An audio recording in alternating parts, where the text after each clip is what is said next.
रवि, जितना जल्दी हो सकता है मुझे 444689 इस नंबर की डिटेल्स निकाल कर दो। जो भी बंदा हरीश का ये फोन यूज कर रहा है उसने फोन स्विच ऑफ कर रखा है। इस नंबर तक पहुंचना हमारे लिए बहुत जरूरी है। Inspector Sharma, lie detector test की रीडिंग मुझे मिल गई है। मुझे 2 दिन लगेगा सारे रीडिंग की टेस्ट करके एनालिसिस करने के लिए, तभी मैं कुछ कह पाऊंगा। मुकेश जी प्लीज जितना जल्दी हो सके कोशिश कीजिए, क्योंकि अगर हमें टेस्ट में कुछ भी मिलता है तो हमारे लिए रुपेश और मनीषा को तोड़ना आसान हो जाएगा। ये लोग ऐसे नहीं बोलेंगे, दोनों बहुत शातिर हैं। आप मुझे 2 दिन का टाइम दीजिए, 2 दिन में रिपोर्ट आपके सामने होगी। सर 444689 नंबर की डिटेल्स कल शाम तक मिल जाएगी। पूजा, ये 444689 ये नंबर हरीश या रुपेश के कॉल रिकॉर्ड्स में कहीं नजर नहीं आ रहा। सर मुझे एक बात काफी अजीब लग रही है। जिसके पास भी हरीश का ये फोन था उसने इतने दिनों तक फोन संभाल के रखा, अब जाके इसमें सिम डाला है, क्यों? एक बार इसके कॉल रिकॉर्ड्स आ जाए, फिर पता चलेगा कि रुपेश और मनीषा क्या गेम खेल।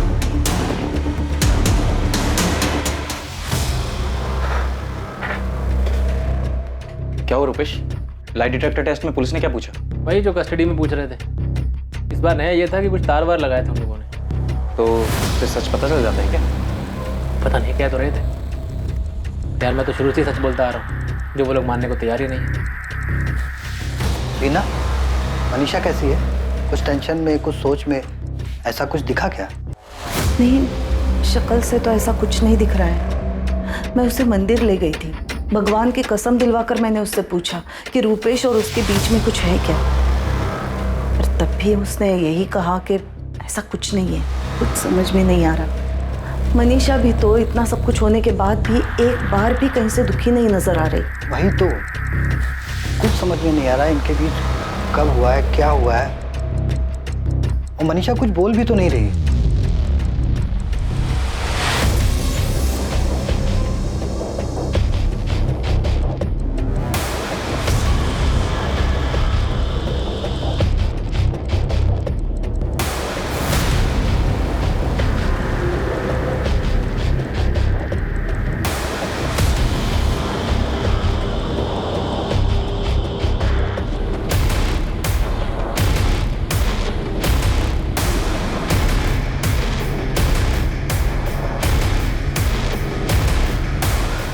भैया, इंस्पेक्टर ने बताया कि इन दोनों से बहुत अलग अलग तरीकों से पूछताछ की है, लेकिन ये दोनों मानने को तैयार ही नहीं है कि इनका कोई अफेयर है या इन्होंने हरीश भैया के साथ कुछ किया है। सुमित, तुझे पता है पुलिस की खबरें इस बारे में भी पता करने की कोशिश में है कि तेरा और हरीश का कोई झगड़ा था क्या, प्रॉपर्टी या किसी बात को लेकर।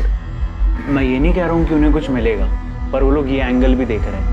मनीषा को सजा होनी चाहिए क्योंकि वो झूठ बोल रही है, लेकिन मनीषा बताए तो सही कि उस दिन हरीश से कौन मिलने आया और कहाँ है वो, क्या हुआ उसके साथ। सुमित, कुछ भी हो जाए तू और अंकल इस केस में बिल्कुल ढील मत देना, वरना वो रुपेश और मनीषा दोनों साफ साफ बच निकलेंगे।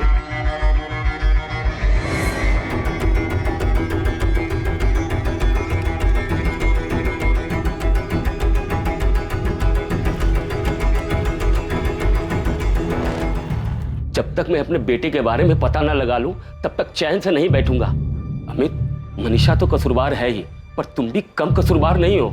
अंकल, मनीषा कितनी बार कह चुकी है कि उसने कुछ नहीं किया है, वो सच बोल रही है। तभी तो वो पुलिस वाला टेस्ट करवाने के लिए उसने खुद ही हाँ कहा था। मुझे कुछ नहीं पता, मुझे बस मेरा बेटा वापस चाहिए। मनीषा का उस रुपेश के साथ या किसी और के साथ क्या चल रहा था तुम लोगों को बताना चाहिए था। अंकल, मनीषा और रुपेश के बीच कुछ नहीं चल रहा है, ये पुलिस की बनाई हुई बात है। वो हरीश को ढूंढ नहीं पा रही है और आप बार बार मनीषा पर उंगली उठा रहे हो, इसीलिए वो उसका फायदा उठा रही है। अंकल, आप ही सोचिए ना, वो ऐसा क्यों करेगी? बस 23 साल की है और इतनी शातिर है कि उसने हरीश को गायब कर दिया और आज तक किसी को पता भी नहीं लगने दिया कि हरीश कहाँ पर है। अंकल देखिए, आप भी एक बार सोचिए, क्या हरीश के पास ऐसी कोई वजह थी ऐसे चले जाने की? आपने ऐसे ही मनीषा पे इल्जाम लगा दिया। हरीश के वो जो दोनों दोस्त हैं, योगेश और वो अरशद, आपने उन लोगों के बारे में पुलिस को बताया कि जाके वहां भी सच ढूंढे। देखिए अंकल, आपकी तरह हम भी सच जानना चाहते हैं।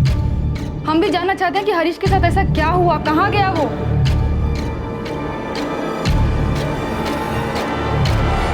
तेरा हीरो का है हरीश, वो भी आने वाला था ना साथ में? आए ना, वो रास्ते में उनका कोई दोस्त मिल गया था तो बोले कि 10-15 मिनट बाद उससे मिलकर आएंगे। दोपहर में भी मैंने फोन किया था, उस समय भी फोन बंद था। कोई काम में अटक गया होगा। चल मनीषा, मैं तुझे घर छोड़ देता हूँ, आजा। कंचन, ये बात अजीब है मगर सच है। हरीश के गायब होने के बाद से आज तक मैंने मनीषा के चेहरे पर कभी भी कोई दुख या परेशानी नहीं देखी। अमित, अब आप भी मनीषा पर... नहीं, मैं इल्जाम नहीं लगा रहा हूँ, मगर तुम ही सोचो, तुम्हें ये बात अजीब नहीं लगती कि हरीश के वापस ना आने से मनीषा को जरा भी दुख नहीं हुआ, जरा भी फर्क नहीं पड़ा? 2 दिन बाद क्राइम ब्रांच को उस आदमी की जानकारी मिली जो हरीश का फोन इस्तेमाल कर रहा था। समीर चंद्रा, रुद्र विहार का एड्रेस। रुद्र विहार? सर ये तो मूर्तिगंज के पास है, जहाँ पर हरीश का फोन स्विच ऑफ हुआ था। सर फोन रिकॉर्ड के मुताबिक हरीश की लास्ट लोकेशन मूर्तिगंज है। देखते हैं कि समीर चंद्रा वाकई में कोई है या ये भी कोई झूठ। और उसी दौरान लाई डिटेक्टर टेस्ट के परिणाम भी सामने आए। हेलो, इंस्पेक्टर शर्मा, मुकेश बोल रहा हूँ। हाँ मुकेश जी, क्या मिला टेस्ट में? आपने उन दोनों को जो भी सवाल पूछे, उनके जवाब के रिस्पॉन्स ग्राफ बहुत बारीकी से हमने चेक किया है। उन दोनों में से कोई भी झूठ नहीं बोल रहा है। क्या उन्होंने किसी भी सवाल के जवाब में झूठ नहीं बोला? नहीं। ये सवाल हमने उन दोनों से पूछा था कि उनका अफेयर है। तुम मनीषा से प्यार करते हो? तुम रुपेश से प्यार करती हो? इंस्पेक्टर आप देख सकते हैं दोनों के पैरामीटर में थोड़ा भी डिस्टर्बेंस दिखाई नहीं दे रहा है। उनके पैरामीटर से तो यही पता चल रहा है कि किसी भी सवाल का जवाब देने में उनको कोई हिचकिचाहट नहीं हुई, तब भी नहीं जब आप लोगों ने उन्हें पूछा कि उन्होंने हरीश को मारा है। रुपेश, क्या ये सच है? तुमने हरीश को मारा है? हरीश को कहाँ मारा? मैंने हरीश जी को नहीं मारा। यहाँ तक कि हरीश को मारने की प्लानिंग भी उन्होंने की थी, लेकिन इस सवाल पर भी उनका रिएक्शन नॉर्मल है, कोई घबराहट, कोई टेंशन नहीं दिखी। तो बेसिकली लाई डिटेक्टर टेस्ट ये कहता है कि उनका आपस में कोई रिश्ता नहीं, कोई अफेयर नहीं, ना ही उन्होंने हरीश को गायब किया है और ना ही उन्होंने उसे मारा है। हाँ।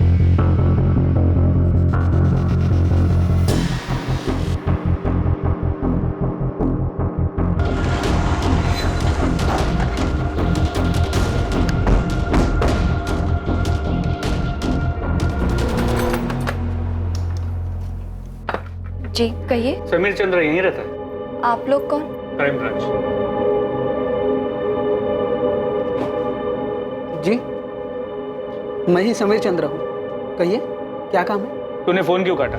हेलो, कौन बोल रहा है? आप बताओ, आप कौन बोल रहे हो? मैं क्राइम ब्रांच से बोल रहा हूँ। ये फोन जिससे तुम अभी बात कर रहे हो हरीश राठौर के नाम का है। सब मैं कुछ समझा नहीं।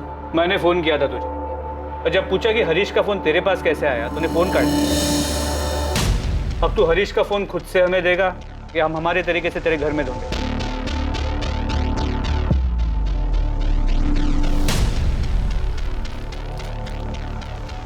हाँ ये हरीश भैया का ही फोन है, लेकिन आपके पास कहाँ से आया?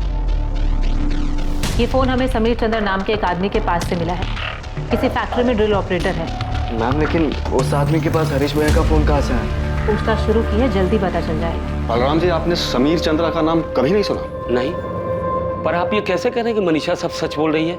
ये कैसा लाई डिटेक्टर टेस्ट है आपका? देखिए बलराम जी, जरूरी नहीं कि टेस्ट में जो आए वो सही हो, लेकिन ये भी सच है कि रिपोर्ट्स के हिसाब से मनीषा और रुपेश दोनों झूठ नहीं बोल रहे। हम इस समीर चंद्रा से पूछताछ कर रहे हैं, हो सकता है इसका हरीश के गायब होने में कोई हाथ हो। अब मनीषा झूठ बोल रही है, बहुत चालाक है वो। जिस दिन मेरा बेटा गायब हुआ उसके चेहरे पे जरा सा भी दुख नहीं था, जरा सा भी शिकन नहीं थी, जैसे उसका पति नहीं कोई ऐरा गहरा हो। साहब मैं समीर चंद्रा को तो नहीं जानता, लेकिन इतना जरूर जानता हूँ कि मनीषा ने मेरे बेटे को गायब किया। अब मैं डर गया था, क्योंकि जैसे ही इस फोन में मैंने अपना सिम डाला, तुरंत आपका फोन आया कि आप क्राइम ब्रांच से है और ये फोन मुझे कहाँ से मिला? समीर, मुझे तेरे डर की नहीं, तेरे सच की कहानी बता। बोल, ये फोन तेरे पास कहाँ से आया? साहब रास्ते में पड़ा मिला, पान वाले की दुकान के बगल में कूड़े के पास पड़ा था। मैं पान बनवा रहा था जब फोन पे मेरी नजर पड़ी।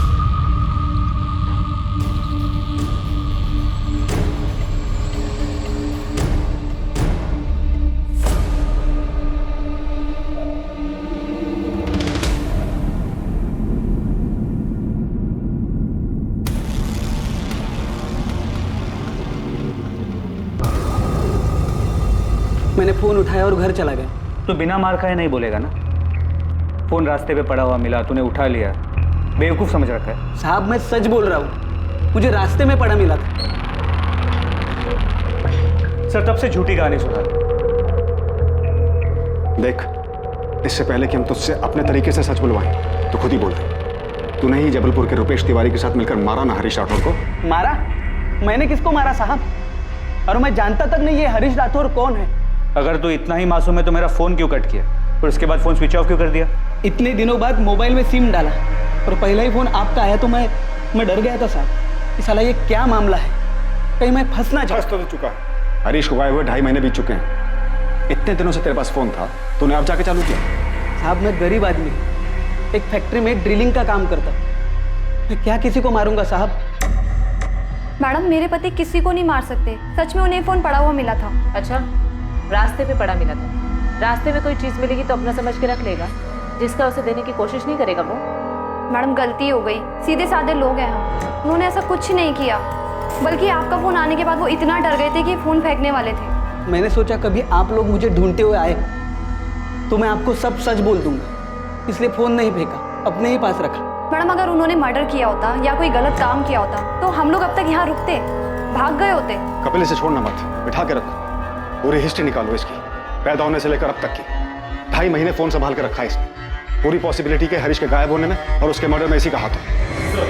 हाँ मम्मी, अमित गए थे पुलिस स्टेशन, आकर बताया कि मनीषा और रुपेश सच बोल रहे थे। तो बेटा वो जो टेस्ट बोल रहे थे उसमें उनको ज़्यादा कुछ नहीं बताया मम्मी, बस इतना बताया कि उस टेस्ट में मनीषा के खिलाफ कुछ नहीं मिला है। पर अभी भी ये नहीं पता चला है कि हरीश कहाँ गया, क्या हुआ उसके साथ। बस बता रहे थे कि क्राइम ब्रांच वाले ने किसी आदमी को पकड़ा है जिसके पास हरीश का फ़ोन मिला है, उसी से पूछताछ कर रहे हैं सब।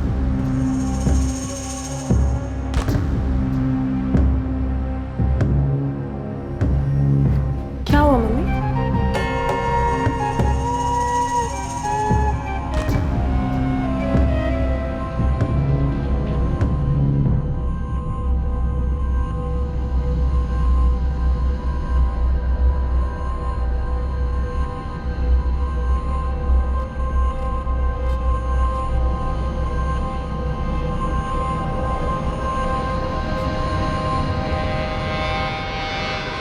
नहीं, कभी नहीं मिला इससे और न कभी देखा। हम नहीं जानते सर समीर चंद्रा को, और ना कभी हरीश भैया के मुंह से इसका नाम सुना। अगर इसने हरीश को मारा तो क्यों मारा? क्या दुश्मनी थी मेरे बेटे से? बलराम जी, इसने कुछ किया है या नहीं अभी कह नहीं सकते, फिलहाल इसके बारे में पूछताछ जारी है। सर, हम हरीश के दोस्त अरशद और योगेश को भी बुलाकर समीर की पहचान करवा रहे हैं।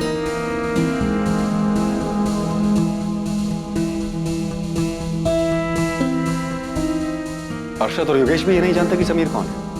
नहीं सर।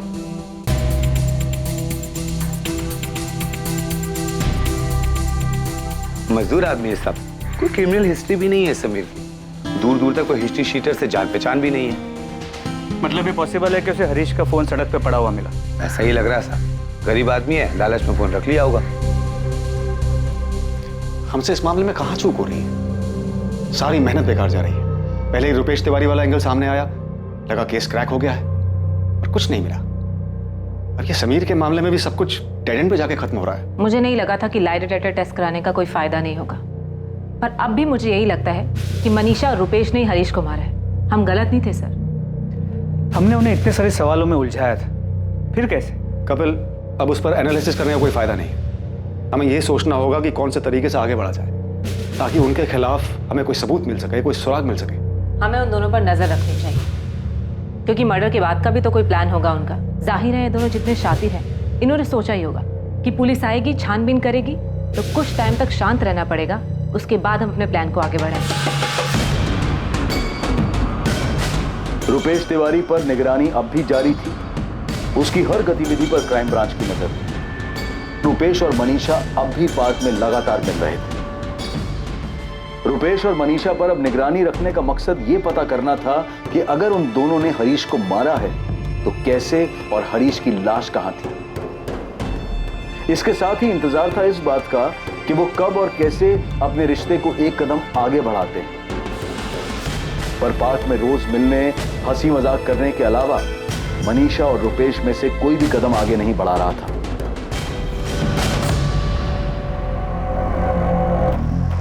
कितनी शांत और खुश लग रही है, जैसे कि कुछ हुआ ही नहीं। यस सर, इसे किसी चीज से कोई फर्क ही नहीं पड़ रहा है।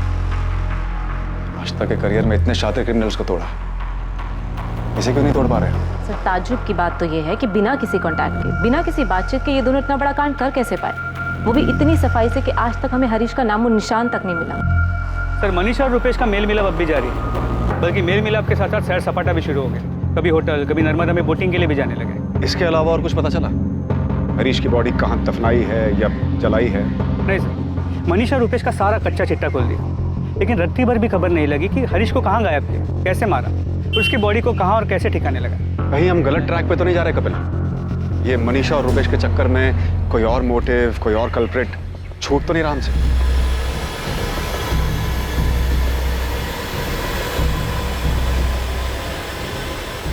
नहीं, हमें चाय पानी कुछ नहीं चाहिए। हम तो बस इतना जानना चाहते हैं, इतना पूछना चाहते हैं मनीषा से कि आखिर हरीश की क्या गलती थी। बलराम जी, आप हमारे समधी हैं, इसलिए प्यार से और तमीज से बात कर रहा हूँ। सच आपके सामने है कि सच सामने नहीं है अंकल, हमारे सामने सिर्फ हरीश भैया की अनसुलझी गुमशुदगी और कुछ नहीं। जिस गुमशुदगी का सारा बोझ मनीषा पर डाल दिया, हमारी बेटी को सबके सामने मुजरिम बना दिया, रुपेश के साथ मनीषा का नाम जोड़ दिया। पुलिस हजारों सवाल पूछ चुकी है मनीषा से। इस टेस्ट के लिए उसने खुद मंजूरी दी थी, जो सामना करना था वो कर चुकी है। अब कोई अग्नि परीक्षा बाकी नहीं है। अब भी आप यही पूछ रहे हैं कि हरीश की गलती क्या थी। घुमा फिरा के एक ही सवाल कि मनीषा ने हरीश के साथ क्या किया। मैं जानता हूं मैं हरीश से नहीं मिल पाऊंगा। मैंने मान लिया कि हरीश मर चुका है, लेकिन बेटा मैं इतना जानना चाहता हूं कि आखिर ऐसी क्या। जी, बहुत हो गया प्यार मोहब्बत की बातें। आप यहाँ से चले जाइए वरना। पापा जी, देवर जी, मेरे और हरीश जी के बीच कोई झगड़ा, कोई अनबन नहीं थी। इतना जान ही कहाँ पाए थे एक दूसरे को कि झगड़ा या अनबन होती। मैंने आपसे पहले भी कहा और फिर कह रही हूँ, मैंने नहीं देखा वो कौन दोस्त था जिसने हरीश जी को आवाज़ दी थी। बस यही मेरी सबसे बड़ी गलती हो गई, जैसे आप लोग साजिश मानते हैं। पापा जी, आपने उम्मीद छोड़ दी होगी, लेकिन मैंने नहीं छोड़ी। मैं तो आज भी चाहती हूँ पता चल जाए हरीश जी कहाँ हैं, उनके साथ क्या हुआ है। पापा जी, मुझे ज़्यादा रोना नहीं आता, ज़्यादा दुख दिखाना भी नहीं आता, पर इसका मतलब ये नहीं कि मुझे दुख नहीं होता। मैं नहीं जानती हरीश जी के साथ क्या हुआ है, वो किस दोस्त के साथ गए थे। मैंने हरीश जी के साथ कुछ नहीं किया।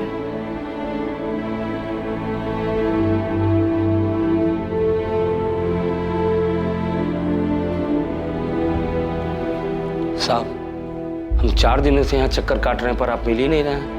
सर, आपने हरीश भैया को ढूंढना बंद कर दिया है क्या? हाँ बलराम जी, सुमित, ये सच है कि अभी हम दूसरे केसेस देख रहे हैं, लेकिन अगर हमें हरीश के केस में छोटा सा भी सुराग मिला तो हम दोबारा पूरे जोर शोर से हरीश के केस पर वापस लग जाएंगे। हमने उसके दोस्तों से भी बात की, वो अरशद और योगेश, उन दोनों से अलग अलग तरीके से बातचीत की, लेकिन अभी तक कोई भी एंगल समझ में नहीं आ रहा। तो आप मनीषा और रुपेश को यूं ही छोड़ देंगे? साहब, मैं जानता हूं कि उन्होंने ही मिलकर मेरे हरीश। क्या करें? शक के बिना पे गोली मार दें उनको? आप अच्छी तरह जानते हैं कि हम पूरी कोशिश कर रहे हैं। हमें भी शक है कि रुपेश और मनीषा ने। जब आपको शक है तो आप उन्हें इस तरह ऐसे खुला क्यों छोड़ रहे? पकड़िए ना उनको। हम गए थे भाभी के घर पे, हमने देखा जो कुछ भी बोल रही थी साफ साफ लग रहा था नाटक कर रही है। इतना सा भी दुख नहीं था उनके चेहरे पे। दुख पछतावा नहीं है, ये हमने भी देखा है, लेकिन ना तो ये कोई सबूत है, ना इसके बिना पर कोई केस बनता है। कार्रवाई करने के लिए सबूत चाहिए कि उन्होंने मारा है, कहां दफनाया है, कहां जलाया है, क्या किया हरीश की बॉडी के साथ। तो आपका कहने का मतलब है हम ये मान ले कि हरीश का कभी कुछ पता नहीं चलेगा, बस इतना मान ले कि वो चला गया और कभी वापस नहीं आएगा। वो तो क्या, उससे जुड़े हुए किसी सवाल का जवाब तक नहीं आएगा। देखिए, फिलहाल मैं आपकी किसी बात का जवाब नहीं दे सकता जिससे आपको तसल्ली हो। एक्चुअली मैं ना तो आपको जवाब दे सकता और ना खुद को।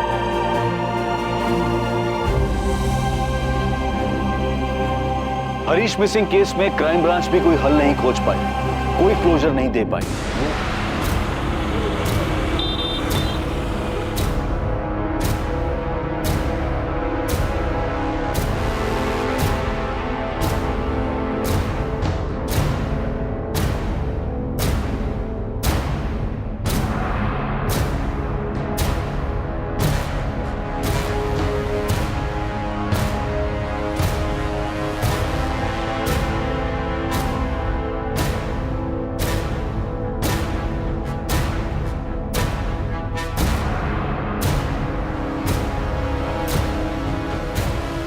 फिर जो मुझे सच बता दे, शूटआउट में तेरे साथ और कौन कौन था।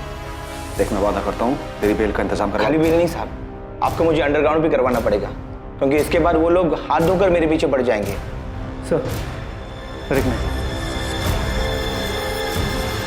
सर, वो हरीश राठौर मिसिंग केस याद है आप? उसे कैसे भूल सकता हूँ? 4 साल से एक आदमी गायब है, आज तक उसका पता नहीं चला। सर उसी केस के सिलसिले में जबलपुर से हमारे खबरी पंकज का फोन है। कुछ हुआ है क्या वहाँ? जी सर, हरीश की बीवी मनीषा घर छोड़ के भाग गई। पंकज लाइन पे।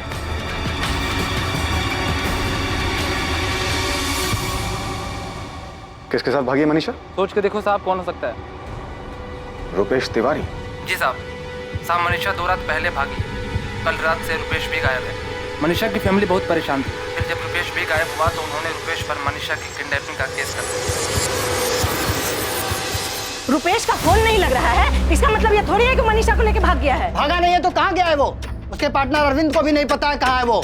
तुम्हें पहले से ही पता था ना क्या चल रहा है। 2 रात पहले मनीषा बिना बताए निकल गई, कल रात रुपेश निकल गया। अरे तुम्हारी बेटी है, तुम्हें नहीं पता है कि वो कहाँ गई है, तो इसमें मेरी और मेरे बेटे की गलती है। मेरा बेटा अपने काम से गया होगा और मैं नहीं मानती कि वो मनीषा को लेके भागा है। मनीषा और रुपेश की खबर मिलते ही भोपाल क्राइम ब्रांच की टीम फौरन जबलपुर के लिए निकल पड़ी। ऐसा लग रहा था मानो जो केस बिना हल हुए 4 सालों से फाइल में दबा हुआ था वो आखिरकार फिर खुलने जा रहा था। कपिल, ये वो केस है जो इतने सालों तक मुझे परेशान करता रहा, इसे मैं कभी भूल नहीं पाया। ये जानते हुए भी कि हरीश का मर्डर मनीषा और रुपेश ने किया है, हम इसे कभी सॉल्व नहीं कर पाए। पापा, मम्मी, क्राइम ब्रांच से खबर आई है, मनीषा और रुपेश तिवारी जबलपुर से भाग गए। और उसके माँ बाप अब भी यही बोलेंगे कि उन दोनों के बीच में कुछ था ही नहीं। क्राइम ब्रांच की एक टीम गई है जबलपुर में। वो कह रहे कि मनीषा भाभी के घर वालों ने केस किया है रुपेश के खिलाफ किडनैपिंग का। ठीक है पापा, मनीषा ने कंचन दीदी को भी फोन नहीं किया। मनीषा सचमुच हमें बेवकूफ तो नहीं बना रही है। उसने और रुपेश ने मिलके ये हरीश को मारा। रुपेश का फोन बंद है, हमने उसके फोन को सर्विलेंस पे डाला। बाकी कल सुबह तक उसके फोन रिकॉर्ड और मोबाइल लोकेशन के बारे में पता चल जाएगा। मनीषा के पास तो फोन है नहीं, आपसे भी यही कहा होगा उसके माँ बाप? जी, मुझे लगता है कि मनीषा और रुपेश शायद इसी इंतजार में थे कि हरीश का केस ठंडा पड़ जाए, बंद हो जाए, ताकि ये लोग अपना अगला कदम उठा सकें। प्लीज, हमें किसी भी हाल में इन तक पहुंचना है। एक बार ये हमारे हाथ लग जाए तो इस बार इनसे सच बनवाएंगे नहीं, बल्कि हलक में हाथ डालकर निकालेंगे। अब तो पुलिस क्या, मैं भी यही कहूंगी कि मनीषा ने कुछ गलत किया हरीश के साथ। हमें इतनी जल्दबाजी नहीं दिखानी चाहिए। पहले हमें मनीषा और रुपेश को ढूंढना चाहिए। मैं तो अब भी यकीन नहीं कर पा रहा हूँ कि मनीषा ऐसा कुछ कर सकती है। अगर उसे हरीश से शादी नहीं करनी थी तो उसे पहले ही बोलना चाहिए था, पहले ही रुपेश के बारे में बता देती। मुझे लगता है मामला कुछ और है। क्या मामला हो सकता है, आप ही बताइए। पहले मनीषा भाग जाती है, उसके अगले दिन रुपेश गायब हो जाता है। क्या मामला हो सकता है, बताइए।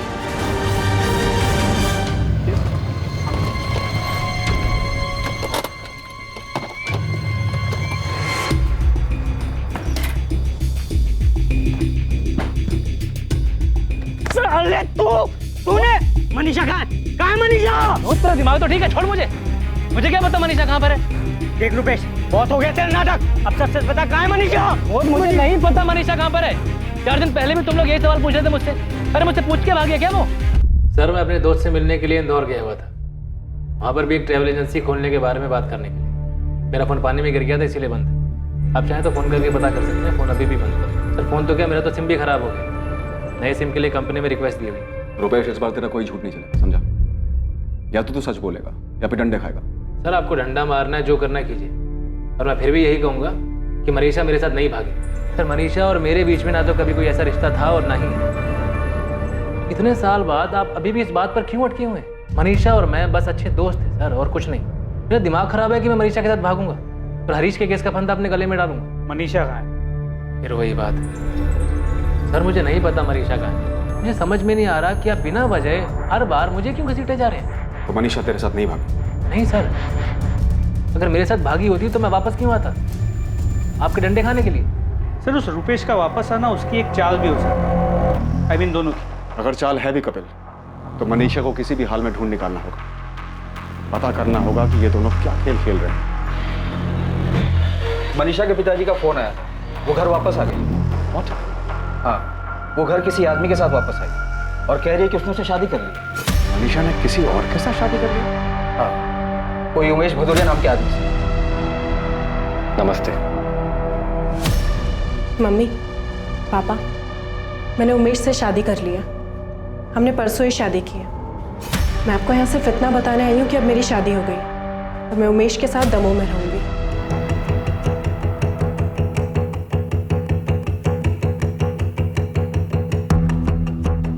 मैं 2 साल पहले उमेश से ही जबलपुर में मिली थी। हम दोनों के बीच बातचीत थी।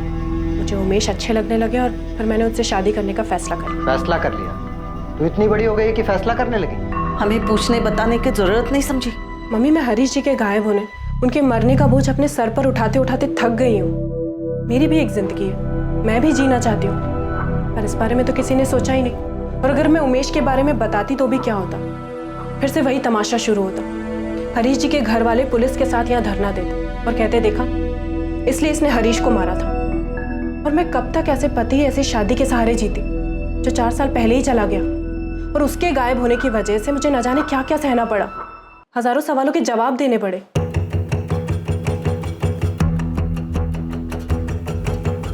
पापा, भोपाल से क्राइम ब्रांच वाले आए, आपसे बात करना चाहते। 1 मिनट, आज उनसे पापा नहीं, मैं बात करूंगी।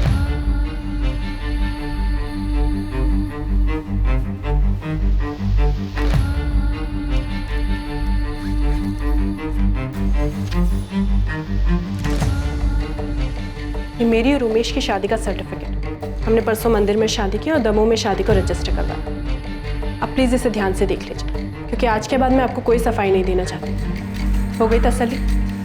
अब आप प्लीज़ मेरी ज़िंदगी में दखल देना बंद कर दीजिए। अगर अभी भी आपको ये लगता है कि मैंने हरीश जी के साथ कुछ किया तो जाइए, पहले उन्हें ढूंढ कर लाइए, उसके बाद इल्ज़ाम लगाइए। आप लोगों को मेरे और उमेश के पीछे जितने लोग लगाने लगाइए, जो पता करवाना है पता करवाइए, हमें उससे कोई दिक्कत नहीं है। तुम उमेश से कब और कहाँ मिली? और जब आपके किसी भी सवाल का जवाब देने की कोई ज़रूरत नहीं है। मेरी ज़िंदगी का हर रिश्ता, हर फैसला, हर इंसान आपकी कार्रवाई के दायरे में नहीं आता। आपका काम हरीश जी का पता लगाना है, आप जाइए और उनका पता लगाइए। मैं उमेश के साथ दमोह जा रही हूँ। मैं अपनी फैमिली को यहाँ सिर्फ इतना बताने आई थी कि मैंने अपनी मर्जी से शादी की, ताकि उन्होंने पुलिस में जो भी कंप्लेन दी हो वो वापस ले लें, क्योंकि अब उसका कोई मतलब नहीं बनता। चले उमेश।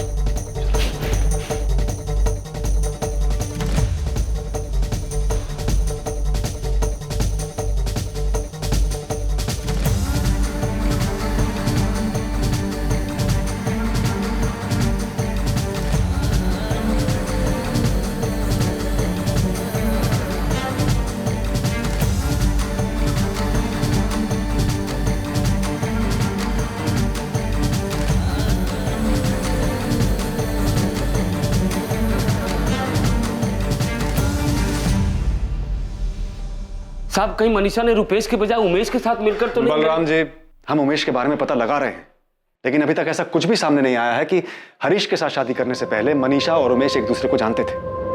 यहां तक कि मनीषा के परिवार में भी कोई उमेश को नहीं जानता। सर, ये मनीषा बहुत शातिर है। पहले आपको रुपेश के साथ इतना सब कुछ मिला और अभी अचानक से उमेश आ गया। सर, उमेश का आना भी मनीषा की कोई प्लानिंग होगी। ये पक्का कोई खेल खेल रही है सर। सुमित, हम मनीषा की चाल समझने की कोशिश कर रहे हैं कि आखिर ये चल क्या रहा है। 4 साल बाद हमें लगा कि हरीश के केस में कुछ हाथ आया है, लेकिन जब वहां जाकर देखा तो उसका कुछ अलग ही पैतरा सामने आया। आपने पहले भी तो पूछताछ की थी, तो कौन सा सच सामने आ गया?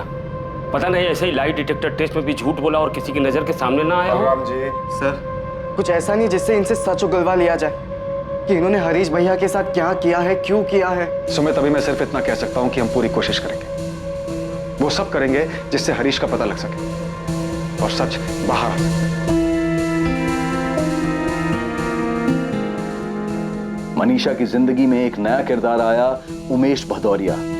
इस उमेश भदौरिया की हर हरकत पर पुलिस की नजर थी। मनीषा पर भी नजर रखी जा रही थी। पुलिस को शक था कि मनीषा कोई खेल खेल रही थी, जिसमें रुपेश की भी बराबर की भूमिका थी। क्या रुपेश तिवारी और उमेश भदौरिया के बीच कोई कड़ी थी?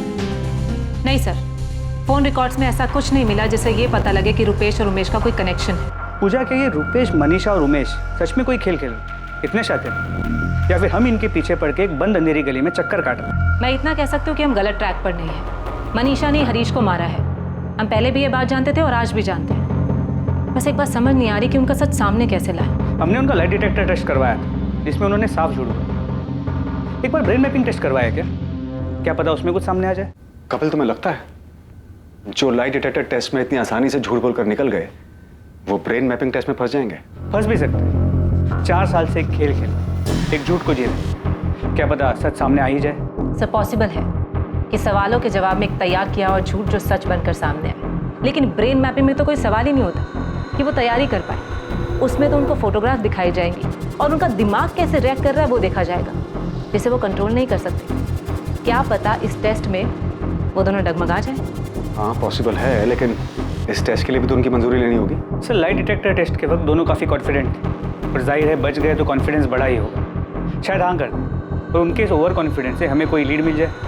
चलो देखते हैं ये लोग इस टेस्ट के लिए तैयार होते हैं या नहीं। सर आप लोग तो मेरी जिंदगी में बेताल की तरह पीठ पर सवार हो गए। आपकी मर्जी का जवाब नहीं दे रहा हूँ तो आप तो पीठ से चिपक ही गए। इस बेताल से मुक्ति चाहते हो तो ये अच्छा मौका है तुम्हारे पास, क्योंकि इस टेस्ट के बाद ये केस बंद हो जाएगा और तुम पर और मनीषा पे से सारा इल्ज़ाम हमेशा के लिए खत्म है। सर आप ये बात मान क्यों नहीं लेते हैं कि मेरे और मनीषा के बीच में कुछ भी नहीं है? मैंने हरीश से शादी क्या की, मेरी तो जिंदगी बर्बाद हो गई। जिंदगी तुम्हारी नहीं, हरीश की बर्बाद हुई है मनीषा। 4 साल हो गए, वो कहा है उसकी कोई खबर नहीं है। रुपेश ने आपसे क्या कहा? वो तैयार है? क्यों? रुपेश के इशारों पर हाँ करोगी तो? करूँ भी तो क्या दिक्कत है?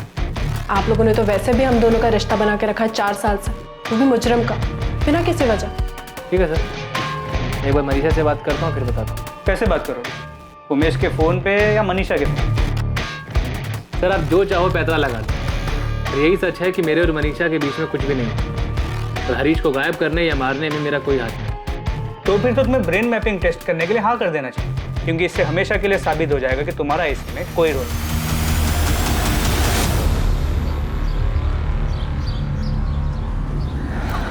कैसी है? मम्मी पापा भी नाराज है तुमसे?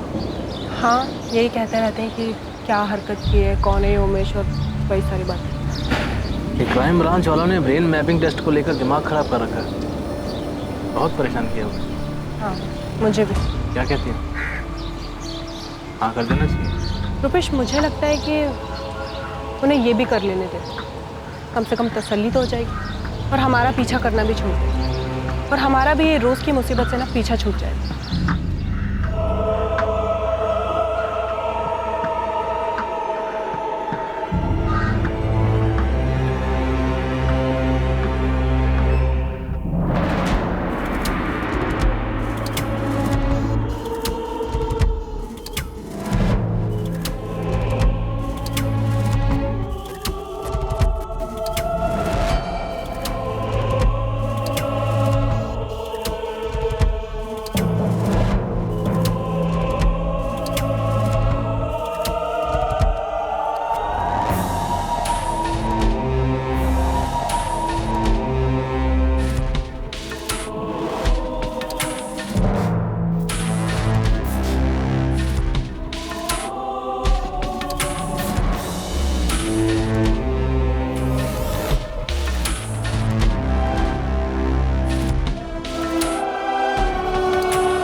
लगता है यही कि लाइट डिटेक्टर टेस्ट के बाद वो जितने कॉन्फिडेंट है, इस बार उनका कॉन्फिडेंस फीका पड़ता नजर आया मुझे। सिर्फ मनीषा जब ब्रेन मैपिंग टेस्ट से बाहर निकली तो पहली बार मैंने उसके चेहरे पे थोड़ी टेंशन देखी। रुपेश मनीषा से भी थोड़ा ज्यादा परेशान लगा। लगता है इस बार इनका ये गिल्ट ये केस सॉल्व कर देगा।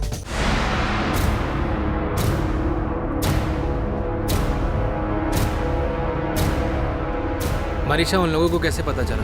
रुपेश मुझे नहीं पता उन्हें कैसे पता चला। नहीं, उन लोगों को कुछ नहीं पता। उन लोगों को किसी भी हाल में कुछ पता चल ही नहीं सकता। कुछ पता नहीं चल सकता तो उन्होंने वो फोटो हमें क्यों दिखाया, जबकि ये तो मुझे भी नहीं पता था, तुमने मुझे बताया था। और ये बात मैंने तुम्हारे अलावा किसी को नहीं बताई। रुपेश कहीं मंजीत तो उनके हाथ नहीं लग गया? कहीं मंजीत ने तो। मनीषा, वो लोग मंजीत तक कैसे पहुंचेंगे? हो ही नहीं सकता। रुपेश मुझे लगता है इस बार उन्हें पक्का कुछ मिला है, कुछ पता चला है। रुपेश कुछ भी हो, पर अब मैं वापस नहीं जाना चाहती। इतना सब होने के बाद अब फिर 4 साल बाद ये। मनीषा, ऐसे घबराने की जरूरत नहीं है। मुझे नहीं लगता कि उन्हें कुछ भी मिला है। अगर उन्हें कुछ नहीं मिला तो उन्होंने हमें वो खोदी भी जगह, वो गड्ढा, वो खोदा हुआ गड्ढा क्यों दिखाया? हो सकता है उन्होंने वो फोटो वैसे ही हमें दिखा दी हो। रुपेश, तुम अब भी इतना शांत कैसे रह सकते हो? तुम्हें टेंशन नहीं हो रही कि? मनीषा, टेंशन हो रही है, पर मुझे नहीं लगता कि मुझे लगता है ये टेस्ट हम पर भारी पड़ने वाला है। ये वो लाइट डिटेक्टर टेस्ट नहीं है। इस बार वो लोग हमें नहीं छोड़ेंगे। मनीषा, कुछ नहीं होगा। वो बस हमें फंसाने की कोशिश कर रहे हैं। अब तुम ऐसे घबराओगी तो उन्हें जरूर हम पर शक हो जाएगा। तुम शांत रहो बस, बाकी मैं संभाल लूंगा।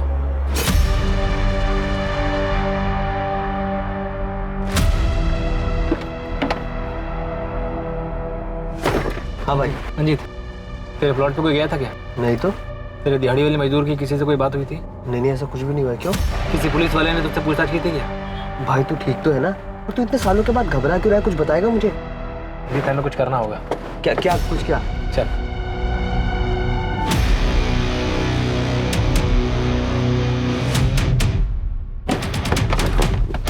अरे रुपेश, करना क्या है बताएगा? मिसी ऐसे यहाँ नहीं छोड़ सकते। यहाँ नहीं छोड़ सकते मतलब तेरा दिमाग तो ठीक है? हैं? करेगा क्या निकाल करके?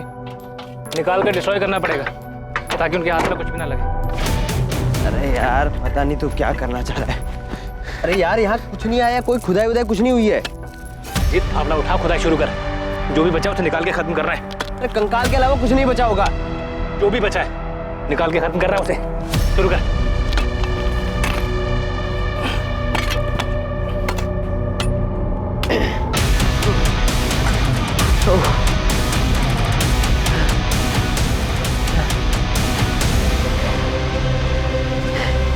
अब क्या करना है इसका बता। एक काम करते हैं, इसकी हड्डियों को चूरा करके ना कहीं दूर फेंक के आते हैं। गाड़ी में चादर रखी, मैं लेकर आता हूँ।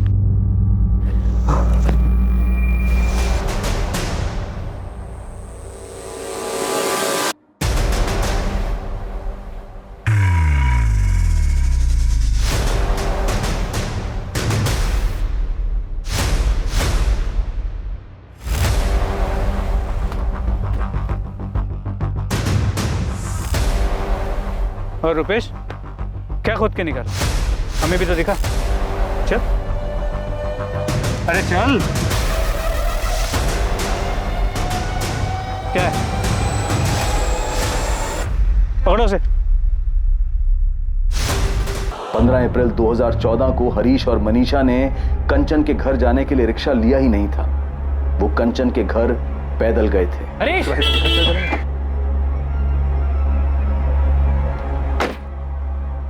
कैसे हो? मैं ठीक हूँ भाई। यहाँ कैसे? भोपाल में? भोपाल में किसी काम से आया था, वापस जा रहा था तो तुम दोनों पर नजर पड़ी, सोचा मिलते ही चलो। ठीक किया। कैसे हो मनीषा? ठीक। यार अच्छा हो तुम मिल गए। हाँ। थोड़ी देर के लिए मेरे साथ चलो ना, मुझे तुम्हारी हेल्प की जरूरत है। अभी? हाँ। तो यार अभी मैं मनीषा को लेकर के कंचन दीदी के यहाँ छोड़ने जा रहा था और वहाँ से फिर काम पे भी जाना है। तो एक काम करो, तुम शाम को घर पे आ जाओ ना, बैठ के बातें करते हैं हम लोग। यार हरीश, बस आधे घंटे की बात है। एक्चुअली मैं भोपाल में एक नया काम शुरू करने की सोच रहा हूँ। तुम तो यहीं के हो, सही आइडिया दे दोगे। चलो ना, और शाम को वापस जा रहा हूँ तो मिल नहीं पाऊंगा। जल्दी जल्दी बात कर लेंगे। कम। मैं जाऊँ मनीषा? तुम अकेले चले जाओगे और मैं लौटते समय तुम्हें उठा लूंगा। चलो मनीषा, टाइम मिला तो शाम में मिलता हूँ। हाँ बाय बाय। हाँ अरे बैठे ना प्लीज।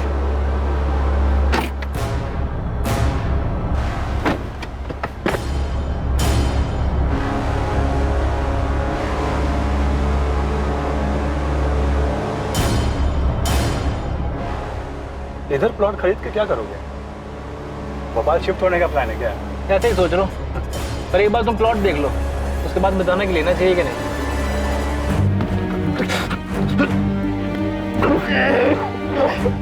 बलराम जी, हमें एक कंकाल मिला है। वो हरीश का ही है, ये कंफर्म करने के लिए हमें डीएनए टेस्ट करना पड़ा। रुपेश ने यहाँ भोपाल में हरीश को मार दिया था। जबलपुर के पास रुपेश के एक दोस्त मंजीत का प्लॉट है। मारने के बाद वो लोग हरीश की बॉडी को वहां ले गए और उस ओपन प्लॉट में दफना दिया। क्यों? क्यों किया मनीषा ने ऐसा? क्योंकि मुझे रुपेश से शादी करनी थी, और अगर ये बात मैं अपने घर में बताती तो मेरे घर वाले शादी के लिए कभी तैयार नहीं होते। कैसे पता तैयार नहीं होते? तुमने तो अपने अफेयर के बारे में उन्हें कभी बताया ही नहीं। मुझे लगा था वो मना कर देंगे। तुम्हें लगा? अगर पूछा नहीं, तुम्हें यह कैसे लगा कि तुम एक शरीफ आदमी के साथ शादी कर लोगी, उसे मार दोगी और फिर बड़े आराम से रुपेश के साथ दूसरी शादी कर लोगी, आराम से जिंदगी जी लोगी? ये कैसे लगा तुम्हें? ऐसा हो नहीं पाया, मुझे लगा था ऐसा ही होगा। सर ये बात करने के लायक नहीं, शक्ल देख लो इसकी। दो मारना है मार लो, जितना मारना है मार लो। ये उमेश कौन है? ये क्या नाटक था? रुपेश का नाटक था, क्योंकि ऐसे तो हमारी शादी होने से रही, तो हमें ये एक और नाटक करना पड़ा। रुपेश, अब क्या प्रॉब्लम है? भाग चलते हैं ना, भाग चलते हैं यहाँ से। वैसे भी हरीश को रास्ते से हटाने के बाद हम वो लाई डिटेक्टर टेस्ट से भी बच गए, और अब तो 2 साल हो चुके हैं, कोई ढूंढ भी नहीं रहा होगा उसे। मनीषा भी कुछ बोल नहीं सकते हैं, पहले वाली पुलिस टीम ने तो केस ही बंद कर दिया था। वो लोग मुझ तक कभी पहुंच ही नहीं पाए थे, लेकिन इस बार तो क्या ये सब करने के बाद हम अभी भी दोस्त होने का नाटक करते रहेंगे? शायद इतना सब्र किया है थोड़ा और से। अगर क्राइम ब्रांच वालों ने हमें ऐसे सुमड़ी में नहीं पकड़ा होता ना तो और बात है। अब हम भागेंगे या तुम अपने घर पे मुझसे शादी के लिए बात करोगे ना तो वो लोग हमें छोड़ेंगे नहीं। लिख कर देता हूँ, कुछ ना कुछ जरूर खोद निकालेंगे। अभी तक तो वो लोग मंजिल तक पहुँचे नहीं हैं, अगर थोड़ा और ढूंढेंगे ना तो उस तक भी पहुँच जाएंगे। तो क्या अब हमें सारी ज़िंदगी ऐसे ही रहना पड़ेगा? इसलिए हमने ये सब किया था। मंजीत उमेश को जानता था, वही उसे लेकर आया था। मतलब उमेश का रोल सिर्फ शादी करके डिवोर्स देने तक का था? जी।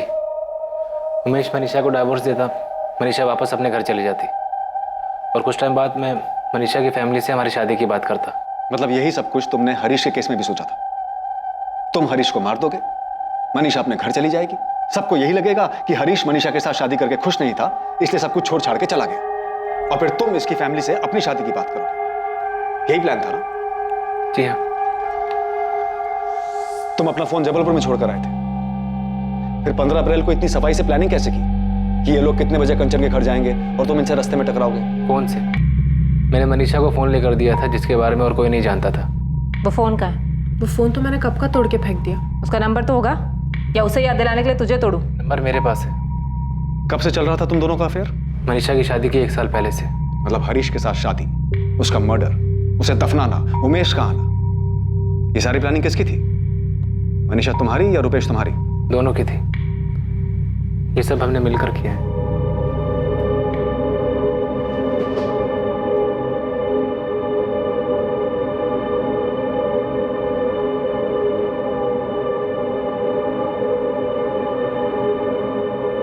सर, ब्रेन मैपिंग टेस्ट की रिपोर्ट आ गई। क्या है रिपोर्ट में? फिर से दोनों निर्दोष साबित हुए? नहीं, रिपोर्ट के मुताबिक इस जुर्म में दोनों शामिल।